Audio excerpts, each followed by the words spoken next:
biar nggak di bypass, intinya cuma satu sih, jangan lupa bikin surat perjanjian. Terus kalau yang namanya udah ada gitu surat perjanjian atau kerjasama, dijaga baik-baik ya, karena kita mungkin bisa berhubungan baik dengan orang luar, tapi yang namanya rumah sendiri, Indonesia kan rumah sendiri, kita jaga rumah kita sendiri. Hai, kembali lagi bersama aku Nada Nalida. Tapi kali ini topiknya sangat hangat banget, karena ini salah satu kalimat atau salah satu kata yang sangat ditakutin oleh para eksportir, yaitu di bypass. Entah itu di bypass buyer atau di bypass supplier, bahkan di bypass oleh tim sendiri. Ya, bahkan kita itu nggak sadar, entah kita salah satu orang yang nge-bypass atau kita salah satu korban yang di-bypass. Oke, jadi aku punya kisah nih, banyak banget sudut pandang.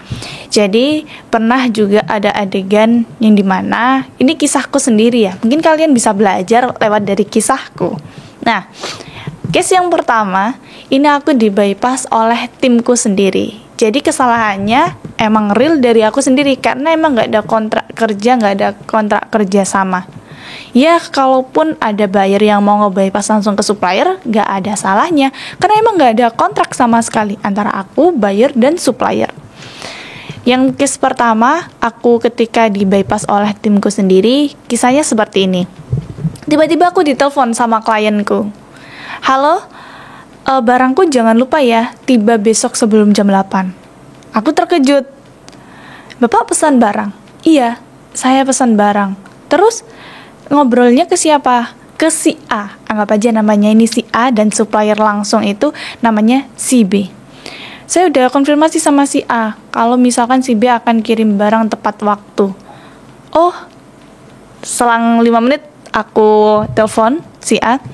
Halo, gimana kabarnya shipment ini? Aku hanya seperti itu.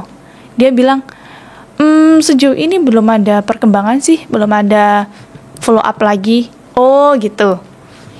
Aku kasih pertanyaan kedua, gimana perkembangan untuk shipment ini? Dengan pertanyaan yang sama, dia tetap jawab, belum sih, belum gimana ya? Kemarin sih dia bilangnya mau order. Oh oke. Terus yang ketiga saya tanya, Pak, Bu, gimana ya untuk shipment yang ini? Dan yang ketiga, dia jawab agak lama dan dia bilang, beneran aku tuh nggak tahu, kemarin dia tuh katanya mau order, tapi belum order.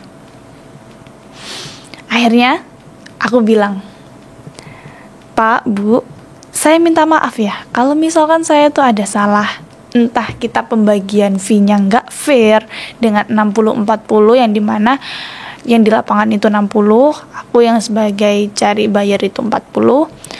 Saya minta maaf kalau misalkan pembagiannya itu nggak fair, atau ibu merasa kurang di transportasi, terus ibu merasa kalau bapak atau ibu itu dapatnya lebih banyak dari harusnya daripada saya, atau bapak atau ibu ngerasa saya itu nggak kerja, akhirnya bisa untuk ditipu. Tapi saya minta tolong barang untuk dikirim ke kota ini itu harus tiba sebelum jam 8. Terus dia langsung diem, terus dia langsung minta maaf. Terus aku kayak, udah nggak usah minta maaf. Seharusnya kalau misalkan ibu nge-bypass saya, bapak atau ibu nge-bypass saya, ibu harus bisa menyelesaikan transaksi itu dengan baik. Pastikan bahwa klien saya yang nge-bypass itu nggak akan konfirmasi atau nggak akan demo ke saya. Kalau misalkan 1, barangnya under spec, 2, pengirimannya telat. Karena kan saya nggak tahu. Fair-fair aja menurut saya. Tapi ketika saya tahu, tapi saya nggak dapat hak saya, ya saya marah, tolong dikeluarkan hak saya. Jadi saya ngomong kayak gitu, langsung ke tradernya. Itu saya belum ketemu tuh sama ownernya, saya nggak kenal ownernya. Oke, itu dari situ aku ngerasa, oke, ya udah, kalau misalkan ini mau tetap berlanjut, tolong keluarkan hak saya. Aku minta fee saya gitu. Kalau enggak, ya aku bawa ke pihak yang berwajib, karena sebenarnya aku seperti itu untuk menakut-nakuti, tapi sebenarnya aku tuh nggak punya loh ini surat perjanjiannya. Nah, itu adalah kesalahanku. walaupun dia nge-bypass gimana pun juga nggak ada kontrak. Tapi yang namanya bisnis itu ada kode etik. Ternyata kita tuh nggak bisa langsung ambil comot sana, ambil comot, atau bahkan nih nge-DM tiba-tiba, "Kak, punya supplier ini nggak? Aku mau minta dong." Kalian tahu nggak kalau misalkan di beberapa orang mungkin ngerasa, oke, kalau misalkan kalian minta supplier ke aku kayak, "Kak, aku butuh Koko Fiber nih, aku minta suppliernya Koko Fiber dong." Aku kasih dengan cuma-cuma, tanpa perlu harganya aku apa atau apa, aku kasih. Tapi di sebagian orang atau yang mungkin main di komoditi Koko Fiber juga, atau main di Kokopit, atau main di perikanan, ketika kamu tanya kayak gitu, itu sesuatu yang sensitif. Karena apa? Itu salah satu mata pencarian mereka. Dan mereka itu mengambil keuntungan dari itu.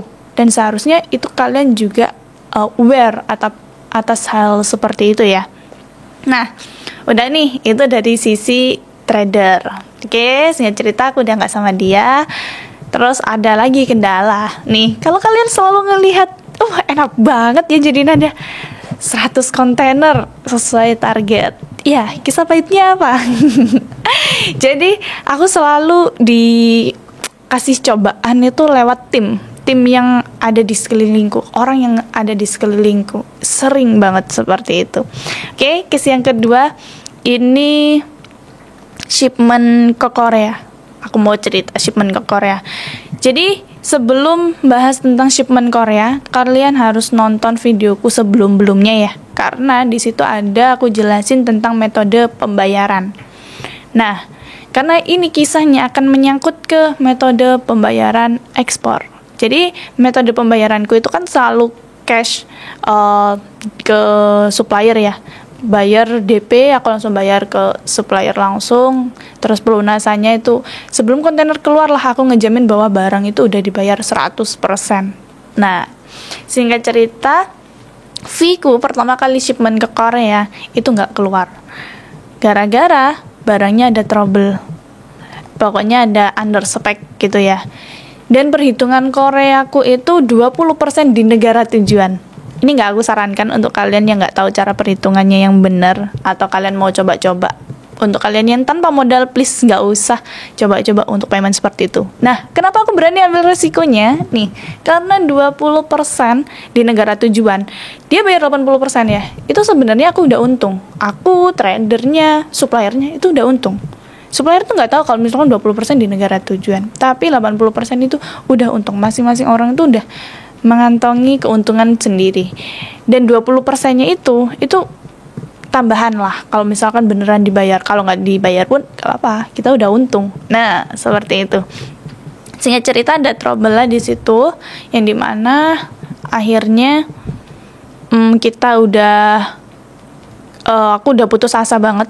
Jadi di tahun itu kayak aku bener-bener putus asa, sampai end suppliernya itu bilang ke aku, "Mbak, jadi selama ini trader atau perantara kita itu kurang bagus, bla bla bla bla bla bla gitu loh."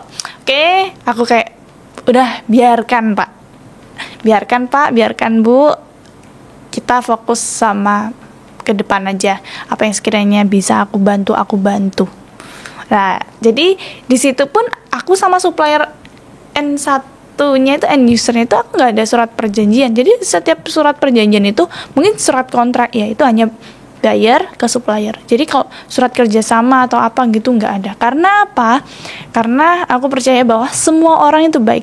Dan ternyata aku keliru. Bisnis tetap bisnis. Siapapun itu yang kuat, yang menang. Jadi kalau misalkan bisa, kalian harus pegang benar-benar surat kontrak itu tadi ya. Dan aku punya kisah lagi yang ketiga.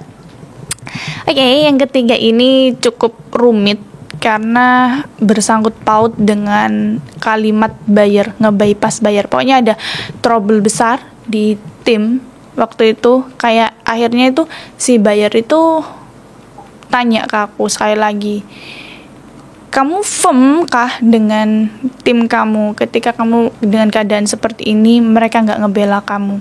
Nah, tapi timku itu juga ngerasa kayak bayarmu ini cuma memanfaatkan kamu.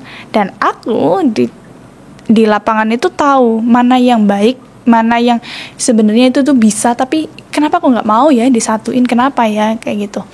Saya cerita, aku akhirnya memilih di posisinya buyer.